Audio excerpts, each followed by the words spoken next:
여러분 반갑습니다. 여러분의 멘탈 전도사 천마스입니다. 늦은 오후 시간 또 한번 진행토록 해보겠습니다. 오늘 미국장이 안 좋다 보니까 국장까지도 영향을 좀 많이 받네요. 미국 국채금리가 이제 발작을 하다 보니까 그 영향이 고스란히 코리아한테도 오는 것 같습니다. 참 대한민국 상당히 힘드네요. 힘들어. 상황이 그렇게 좋지는 않습니다. 오늘 해외 한번 볼까요? 지금 중국 상해 지수는 보합이고요. 신천 쪽은 한 0.4% 빠지네요. 홍콩 항생 0.5% 하락, 홍콩 H도 0.48% 하락, 일본 니케이는 한 1.02% 빠지네요. 그리고 대만은 0.57% 현재 빠지고 있습니다. 환율은 1381.2원 정도 하고 있고요. 환율이 어제 많이 빠지더라고요. 계속.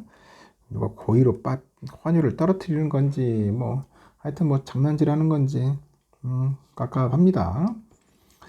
지금 이런 다양한 이야기들이 있는데 일본의 그 니혼게이자이 신문에 보니까 교도통신에 따르면은 일본의 30년물 국채 금리가 장중 한때 3.185%까지 기록을 했답니다. 40년물 금리도 3.635까지 치솟는 거예요. 사상 최고치 경신했고, 일반적으로 국채 금리는 가격과 반대로 움직이는 거잖아요. 전날 실시된 20년물 국채 입찰 부진의 여파로 그 수요 위축 우려가 부각되죠.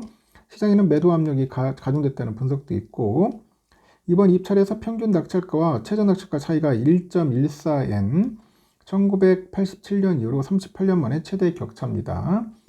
전문가들은 재정 불안 심리가 확산됐는데 투자자들이 장기물 국채 매입에 상당히 소극적인 태도를 보이고 있더라 그런 거죠. 블룸버그에서는 현재 장기 국채에서 매수자 파업이 벌어지고 있다. 정치 불안과 맞물려서 재정 지출 확대 우려가 커지고 있다고 그렇게 이야기를 하고 있고, 오는 7월 20일에 예상되는 참의원 선거를 앞두고 있는데 정치권에서 소비세 감사죠. 소비세 이 감세 논의가 이어지고 있다 하더라고요. 그래서 미국의 방위비 증액 요구도 겹쳐서 일본의 재정 여건이 더욱 악화될 수 있다는 그런 전망이 제기되고 있습니다. 한편 일본의 그 GDP 대비 정부 부채 비율은 지난해 기준 236.7%, 주요 선진국 가운데 가장 높은 수준이고, 이시바 시게루 총리가 지난 19일 참의원 예산위원회에서 일본의 재정 상황은 매우 좋지 않다. 그리스보다 더 나쁘다고 우려를 표했습니다. 상당히 안 좋은가 보네요. 이와 관련해서 어느 펀드 매니저가 초장기 국채를 건드리고 싶지 않다. 이러면서 재정 확정 리스크가 여전한 상황에서 시장 분위기가 개선되려면 당국의 개입밖에 방법이 없다. 일본은행의 개입이죠. 다만 일본은행이 국채 매입 확대 등 수급 개선에 나설 가능성은 낮다는 관측이 지배적이네요. 일본은행은 현재 약 576조 엔의 규모의 국채를 보고 있습니다. 많이 갖고 있네요.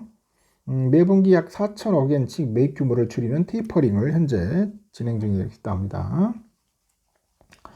그래서 시장 기능이 저하되는 상황에서 일본은행이 테이퍼링 계획을 수정하지 않으면 일본은행이 시장 상황에 관계없이 감액을 지속할 것이란 잘못된 메시지를 줄 수 있다고 경고를 하네요.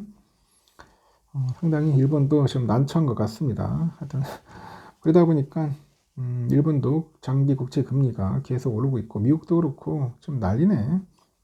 좋은 게 하나도 없는 것 같습니다. 그런 상황들을 한번 잘 살펴보셔야 할 것 같고요. 미국의 투자은행 모건 스탠리가 올해 그 한국 경제 성장률 전망치를 기존 1.0에서 1.1%로 소폭 상향 조정을 했습니다.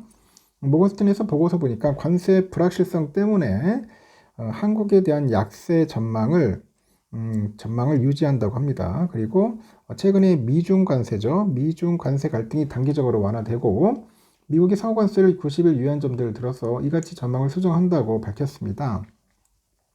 내년 성장률 전망은 1.4에서 1.5로 올렸고요. 모건에서는 대선 이후 재정이 새로운 성장 동력으로 부상할 것으로 보고 하반기 2차 추가 경정 예산 편성 가능성도 언급을 합니다. 한국은행이 기준금리를 2%까지 인하할 것으로 현재 내다보고 있어요. 이러한 재정 통화 정책에도 불구하고 25년에서 26년 소비자 물가 상승률은 1.9% 수준에서 통제될 것으로 전망을 합니다. 이 모건 스탠리가 그 점진적인 그 국내 경기 회복과 글로벌 수요 약세에 따라서 유가 하락 압력이 물가를 억제할 것으로 내다보고 있고요. 그래서 이런 부분들을 한번 잘 참고를 하실 것 같습니다. 하여튼 관세 불확실성이 좀 완화되면은 좀 좋아지는 거지 나빠지지는 않은 거 아니겠습니까? 그런 이야기들이 있다는 거예요. 참고하시면 좋겠고요.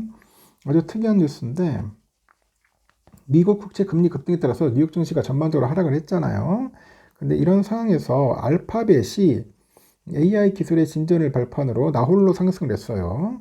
나홀로 상승. 한동안은 이렇게 애먹이더니 뉴욕 증시에서 알파벳 주가가 전거래일 대비 2.87% 올라서 170.06달러를 가리켰죠. 나스닥이 1.41% 빠졌거든요.